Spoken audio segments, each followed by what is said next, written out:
Nah ini nggak boleh ada yang pecah, apalagi gompal. Nah Pinggirannya tuh ya, Bang. kalau ada yang pecah atau gompal itu sekecil apapun gompalnya atau retaknya itu karyawan bakal bisa keluar. Oke. Udah ajan maghrib di sana. Kita karena tanggung, aus banget ya Tik. Jadi play. Oke, assalamualaikum warahmatullahi wabarakatuh. Halo sahabat media MBS Teknik ya. Kemarin banyak nih yang nanya gimana sih Bang tutorial masang AC baru. Mulai dari awal Nah, sampai akhir gitu Pak. Dan alat-alatnya apa aja sih Bang? Alatnya apa aja sih Bang? Oke. Ini udah nyediain di depan kalian semua ada kawan-kawan MBS Teknik semua yang mau masang AC di rumah nih khususnya ya. Cuma kalau bisa sih jangan masang AC sendiri ya. Kalau masang AC sendiri ntar bisa ribet urusan. kita kagak ada kerjaan gitu maksudnya ya. Jadi tapi kalau emang mendesak banget mau masang AC sendiri rumah, kira-kira apa aja sih yang harus dipersiapkan? Yang pertama sih tangga, udah pasti tangga, karena butuh tangga buat naik-naik ya. Ya nggak mungkin naruh di bawah kan AC. Yang kedua kalian harus punya alat-alat seperti tang, kunci Inggris, palu, water pass, meteran, dan alat-alat yang lain. Ini sama saya asing buat water pass yang ini. Water pass yang ini. Oh. Nah, ini fungsinya buat biar AC-nya nggak miring lurus. Jadi harus pakai water pass. Bangunan juga ada ini. Nah, kalau punya alat-alat yang lengkap lebih bagus lagi ya. Terus di sini ada ini alat untuk flaring pipa AC. Jadi pipa AC-nya itu harus dipotong nanti harus dikonek. Nah, dikoneknya kita buat flaringannya dulu biar nanti dia bisa connect tuh di sambungannya.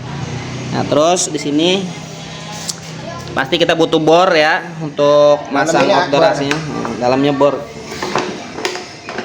Kalau bor sama aja pada umum. Oh beda ini Bang, khusus ini mah ya? Itu bor tembok. ya khusus buat bor tembok. Nah, terus di sini ada selang freon juga buat nanti vakum AC. Jadi setelah AC dipasang itu wajib divakum ya. Itu wajib banget kalau kalian mau masang AC itu harus divakum. Nah ini namanya mesin vakum. Jadi jangan mau kalau kalian masang AC terus AC-nya nggak divakum ya guys. Jadi ini wajib divakum. Nah setelah AC-nya udah divakum, jangan lupa dicek tekanan freonnya dan juga ampernya biar AC-nya stabil dan umurnya panjang ya. Jos nanti oh ya ada satu lagi, jangan sampai lupa ini AC-nya. Jangan sampai lupa, masa mau masang AC nggak ada AC-nya. Oke. Ini dari LG Bang. Ini kita pasang AC dari LG ya. Ini kali ini mau masangnya di mana Pak? Kita di musola atau di tempat ibadah. Tempat ibadah. LG sendiri cuci AC itu tidak ditarifkan. Iya, tempat ibadah gratis agama apapun Pak. Agama apapun. Ya. Siap. Oke, jadi kita langsung aja. Iya. Nah jadi untuk AC sendiri tuh untuk indoornya, nah ini kebetulan AC copotan ya guys. Jadi ini udah pernah dipasang dan sekarang kita mau pindahin ke tempat yang baru. Nah ini ada namanya bracket untuk indoor AC. Nah biasanya kan nanti akan ada tembok yang dibolongin nih dari AC-nya ini buat bisa connect keluar. Nah kita kan perlu nandain nih kira-kira bolonginnya sebelah mana ya. Nah bolongannya itu untuk lubang pipa yang ini guys, untuk lubang pipa yang ini. Nah biasanya kita tandain aja pakai tangan. Misalnya kita pasang bracketnya, nah berarti kurang lebih sekitar 3 jari nih, 3 jari dari tepi bracketnya ini. Nah nanti berarti lubangnya di sini, paling nandain gitu aja.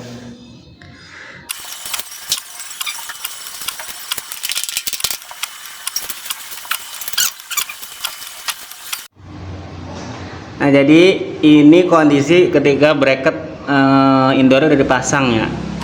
Nah, dan lubangnya juga untuk pipanya udah kita siapkan. Nah sekarang kalau udah kayak gini tinggal kita taikin indoornya ke atas.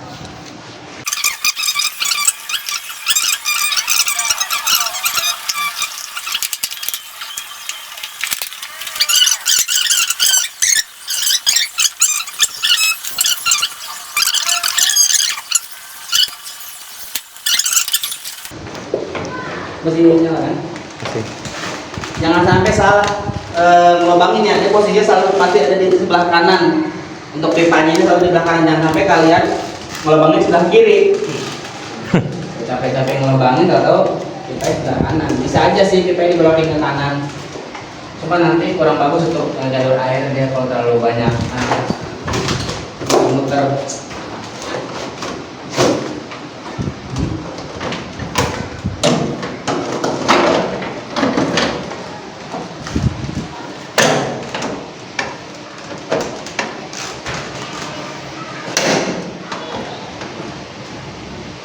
Dan dipastikan udah ngejrek gitu ya. Udah ngejrek, meski udah ngejrek. Nah nanti ini tinggal kita pasang aja ke ini colokannya. Ini untuk powernya. Kita pasang sekarang aja deh, biar nanti nggak bolak balik.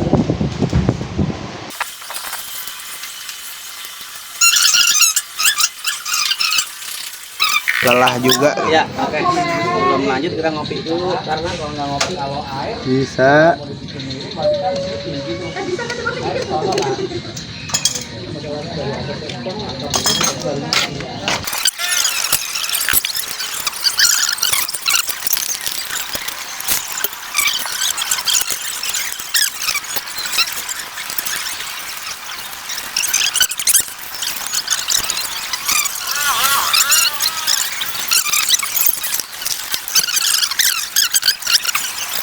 Tadi udah dipakuin juga nih bang, ya kan, biar di borang nggak gecol.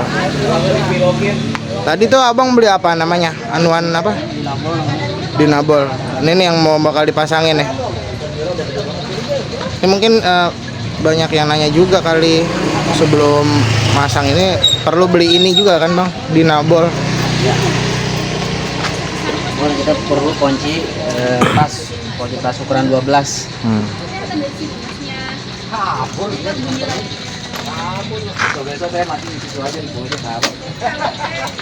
Kayak inilah setelah diukur, setelah dibolongin pakai paku, lanjut proses masih dinabol ya, langsung.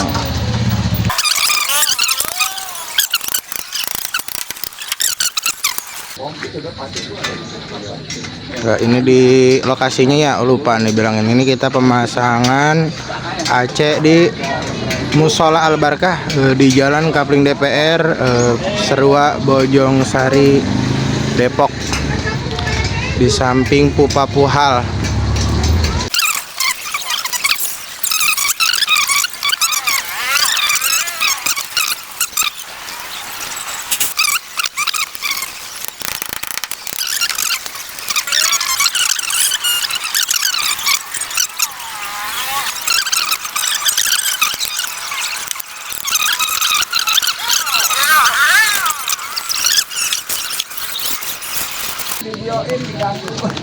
Tuh motongnya dia pakai anuan ucus. Dalam potong khususnya nih. Ada namanya nggak itu? Kayak tadi nepel apa? Potongan pipa.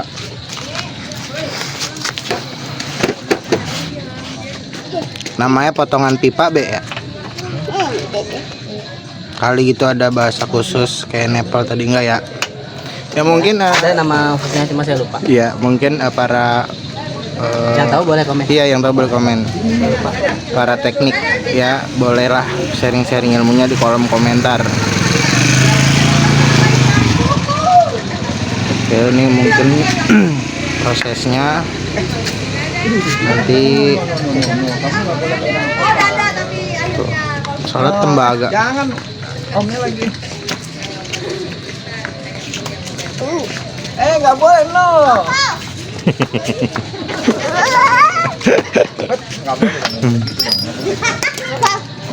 Novel. Setelah dipotong ya.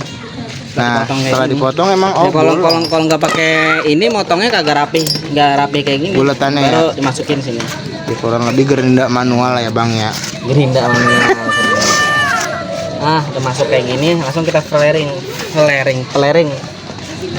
Nah, bisa di sini ada peler ya, di pelernya jadi dimasukin pingnya aja.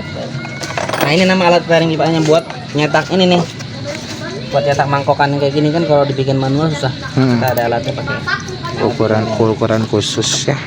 kita pakai urusan untuk pipa yang besar, untuk setengah PK kita pakai ukuran 3/8. Nah, kalau teknik yang lain mungkin gimana nih? Boleh dah di ini juga apakah sama gitu?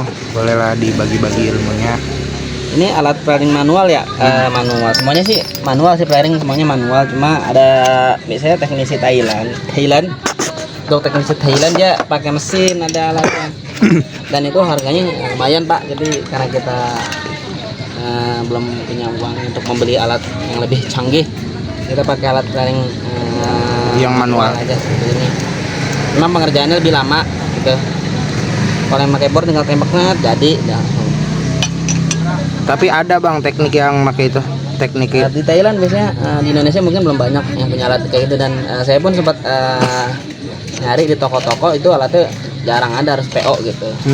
inden lah ya bang. Mahal harganya. Bangsa 20. 5 sampai 6 jutaan kalau nggak salah. Nggak tahu, mungkin sekarang udah turun kali harganya. Dulu Mungkin para teknisi udah ada yang pakai tuh anuan automatic atau otomatis. digetok gini aja. Kenapa digetok? Ya karena susah juga bukanya kalau udah kenceng.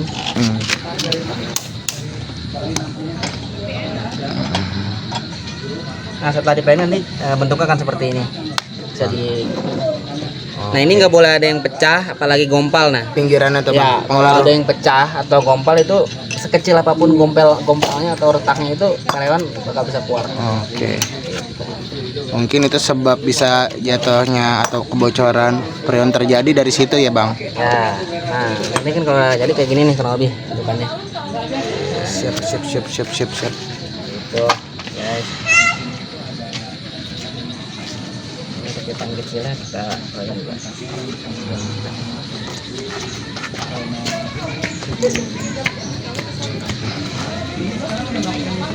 Oke, sambil nunggu mungkin. Oke, ini lanjut pemasangan apa bang? Ini ngonek namanya, ngonek pipanya. Ini pengkonekannya dia harus benar-benar presisi ya sambungannya. Karena kalau dia nggak presisi, nanti kan ada kebocoran, bisa terjadi kebocoran freon Pak.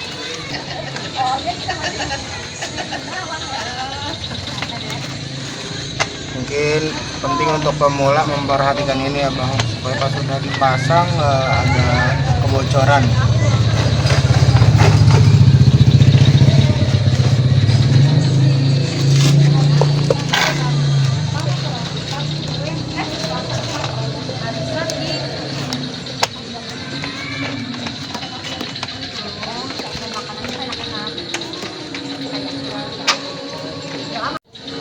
Jadi ketika kita ngonek sambungan nepelnya ini, nah kita harus presisi dan juga harus kenceng. Dibilang kenceng itu dia pas gitu takaran, nggak yang terlalu kenceng banget. Kan kalau terlalu kenceng banget bisa ngegores sambungan yang ini, akhirnya nanti Bocor lah. ada retak di dalamnya, akhirnya bocor. Biasanya tapi para teknisi udah tahu takaran pas yang kenceng yang pas tuh mana. Nanti setelah divakum, nah ini dibuka kan keran freonnya, nanti disabunin buat ngecek nih masih ada bocoran atau enggak gitu kan. Berarti siapkan sabun ya bang. Ya walaupun udah divakum ya, bisa kalau udah divakum dan Tetap ada. hasil vakumnya bagus itu insya Allah udah nggak ada kebocoran. Cuma biasanya kita pastiin lagi, kita kasih sabun buat memastikan lagi aja.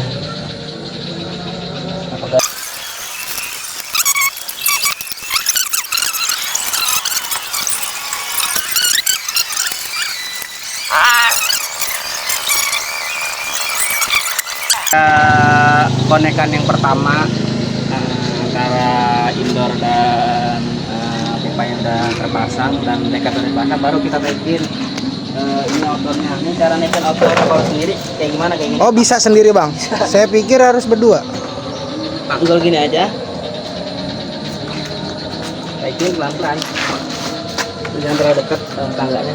Oke, udah azan maghrib di sana. Kita karena tanggung, pas banget ya Ti. Lagi bang. Oke. Pas nggak? Kurang bang, belum masuk sama ini ya. Nah, siap. Jadi kudu ngepas lagi, ada deratnya guys. Sebelah sana belum mungkin. Ya sebelah sana belum. Tuh ada deratnya guys ya, jadi nggak sembarang asal masang.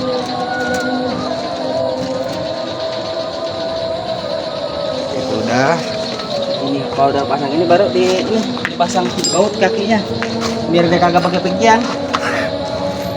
Kalau nggak dibaut takutnya dia pergi-pergian main kemana, hilang tuh. Bautnya jangan lupa dikumpulin.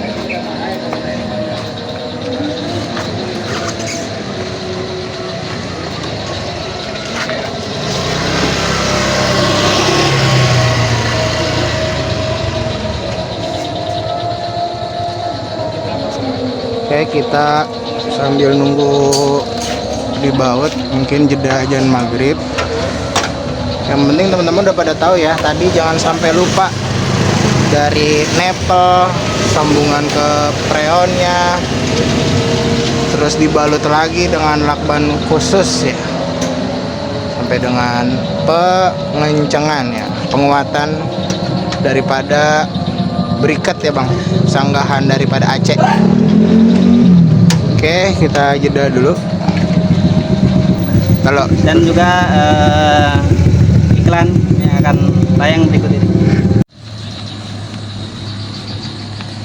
Ya, jadi ya beginilah kehidupannya. Kadang kita di atas tangga, kadang kita di bawah.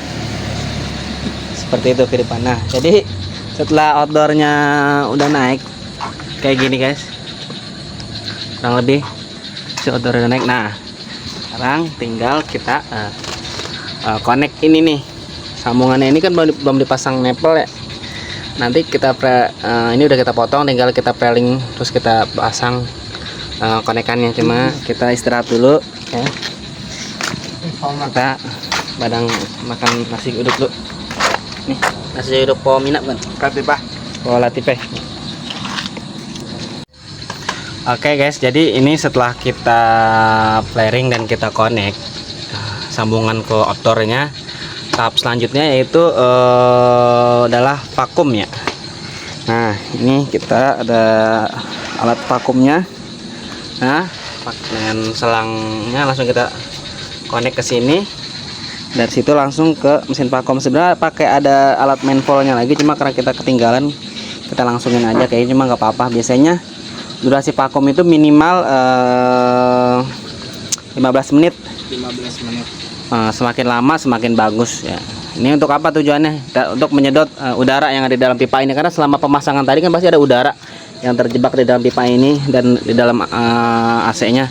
Nah, harus disedot itu karena freon itu nggak boleh nyampur dengan udara. Nah, ini langsung aja kita pencet di sini. Nah, langsung menyedot. Nah, ini bisa lihat, ini biasanya kalau masih ada udara di sini berasap warna putih. Nah, itu karena udara nggak kelihatan kan begitu. Ini kalau mau ngeliat udara gini jadi warna putih sebenarnya. Aslinya. Kalau di badan dikerok berubah jadi warna merah. Karena sambil nunggu ini kurang lebih 15 menit, biasanya kita manfaatkan untuk ngonek ini kabelnya ke sini ya. Oke.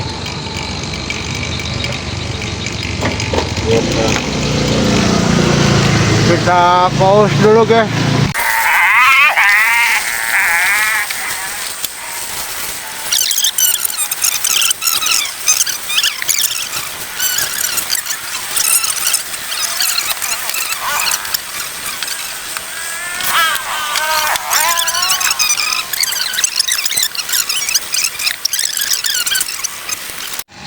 Ya, Oke. Jadi kalau kita rasa udah 15 menit lebih, proses vakumnya cabut aja. Nah, kita cabut.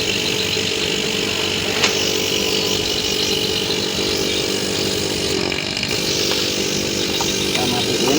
Nah, sekarang kita memastikan kebocorannya.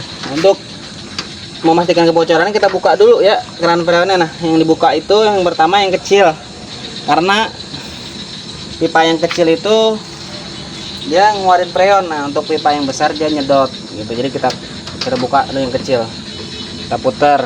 Ini pakai kunci L ya, jangan lupa harus punya kunci L. Kita putar dulu. putar ke kiri apa? Ya pokoknya kita putar ke kiri. Nah, kita tutup, jangan dibuka semuanya, kita buka aja dulu sedikit, tutup lagi Buat ngeluarin angin ya?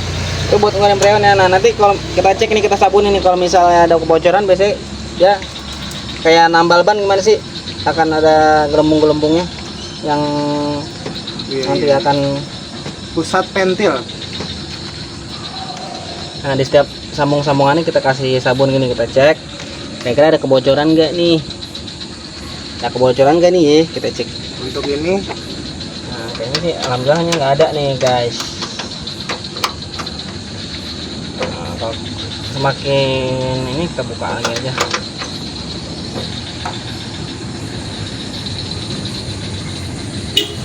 yuk. Nah, untuk di sambungan yang outdoor sininya nggak ada, udah kita cek udah nggak ada kebocoran. Karena kita cek lagi yang sambungan yang ke indoornya ya, apakah ada kebocoran atau tidak. Jangan sampai ada kebocoran sekecil apapun ya, walaupun sebesar pori-pori, dia freonnya habis nanti.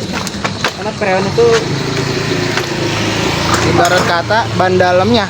karena freon itu kayak gas, apa, freon itu memang gas ya, karena gas freon itu namanya gas. Bocor segede pori-pori pun ya. Memengaruhi. Pori-pori kan kecil banget ya. Ya tapi dia bisa habis momen cari kena. Nih kita sini ada sambungan. Nah ini kita sabunin dulu sambungan.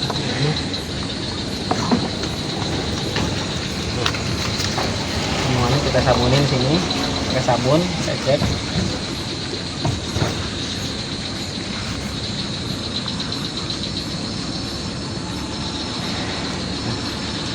Insya Allah sih udah nggak ada ya, Insya Allah. Sama sekali nggak ada. Insya Allah udah nggak ada bocor, alhamdulillahnya ya.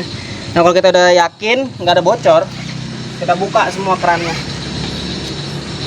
gitu. Kita buka kerannya, langsung bisa nyalain, kita sebut nyalain.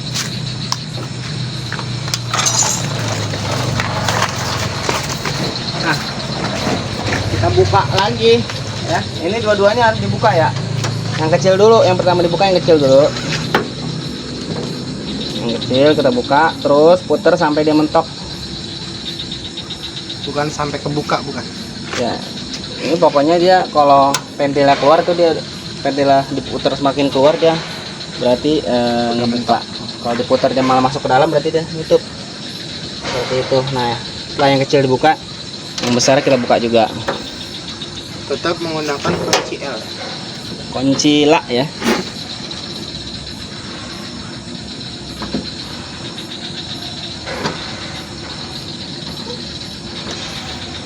Ini kita pencet dikit nih, bukti kalau udah ada freon. Wah, Udah ada freonnya ya.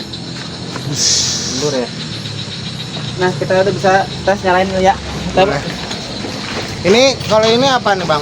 remote ada ini. Remote ada di atas lembar. Nanti kita tutup. Kita paus dulu ya.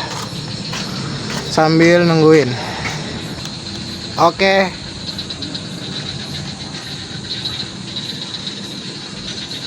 Belum muter.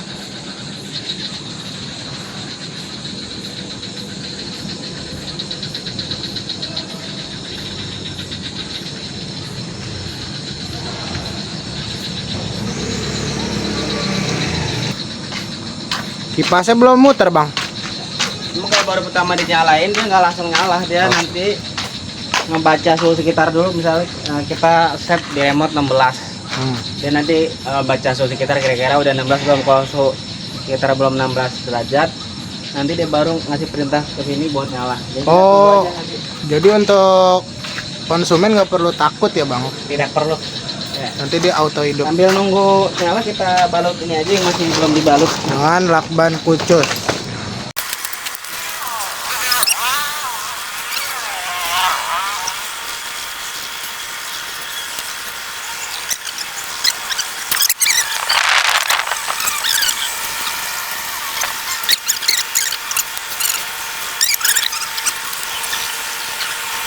Kenapa dibongkar lagi tuh, Bang? Kita setelah selesai pemasangan, jangan lupa kita cek tekanan freonnya sama ampere normal atau enggak.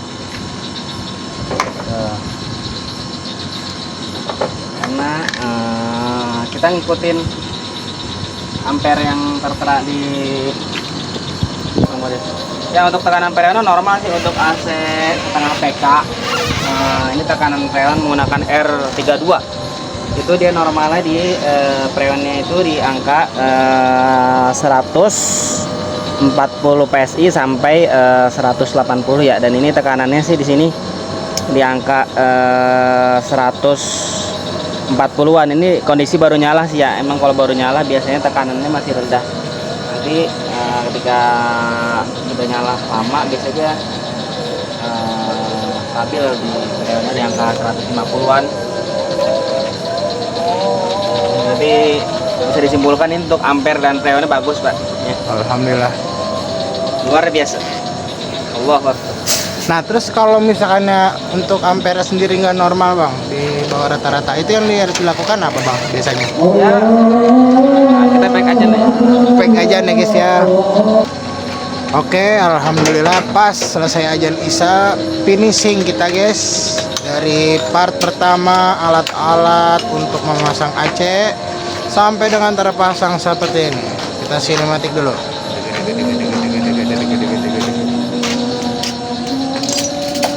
Tadi freon udah ya bang? Tulis sampai nggak sadar. Tuh guys. Untuk kelanjutannya nanti kita bakal lanjut lagi.